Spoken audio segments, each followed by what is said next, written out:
మా బాగండి, దుర్మార్గులు నటన చేసి గాని జనులను నమ్మించలేరు.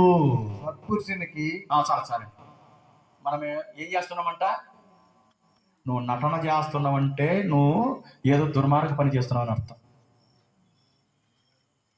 ఎంత నటించింది వాళ్ళ భర్త పైన ప్రేమ ఉన్నట్టు కదా తల్లి ఆ మహానుభావురాలు యెజబెలు. ఎంత నమ్మింటాడు కదండి. వాడేమన్నా మంచోడా? ఇంత ఆస్తి పెట్టుకొని పేదవాని ఆ చిన్న తోట పైన కనుబడి చూడండి. మనకెందుకోండి ఇంట్లో ఎంత ఉన్నా మనకు తృప్తి ఉండదు చూడండి. అన్ని పక్క సూపులే. హల్లెలూయా! గమనించండి ప్రేమ దేవుని వల్ల. మన దేవుడు ఎలాంటి వాడండి చెప్పాలి. నిత్యము చెప్పాలి నిత్యము ప్రేమ చూపుకోవడం. అయితే మన ప్రేమ యెజబెలు లాంటి ప్రేమ, కాసేపు ఉండే ప్రేమ. కండలు ఉన్నంత వరకే ప్రేమ చూపిస్తారు. డబ్బులు ఉన్నంత వరకు ప్రేమ, అందం ఉన్నంత వరకు ప్రేమ, ఆస్తి ఉన్నంత వరకు ప్రేమ. తర్వాత ఉండదు.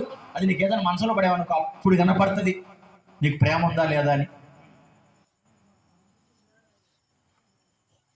ఒక చోట ఒక స్త్రీని చూశానండి. యవ్వనస్తురాలు, బాగా బతికిన ఆమె, అందగత్తె ఒక ఆమె, అక్క అవుతుంది నాకు అక్క. ఇప్పుడు మనం చూస్తే మంచంలో ఉందంట ఆమె. మంచంలో దుర్వాసన. పిల్లలు వదిలేశారు, భర్త వదిలేశాడు. ఆమంటుంది, ఫాదర్ నా కండలు ఉన్నప్పుడు, నేను అందంగా ఉన్నప్పుడు యవ్వన ప్రేమ నా భర్త నా చుట్టే తిరిగేవాడు. దుర్వాసన. ఆమె ఒక్కటే ఒక నైటీ వేసుకుని ఉంది, దుర్వాసన అండి.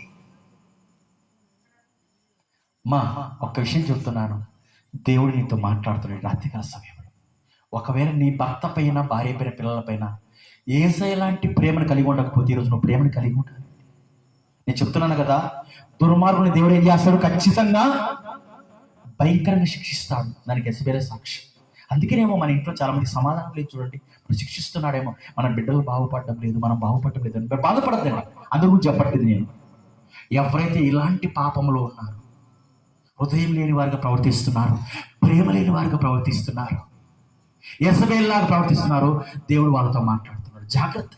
ఈరోజు మిమ్మల్ని భయపెట్టడానికి నేను రాలేదు.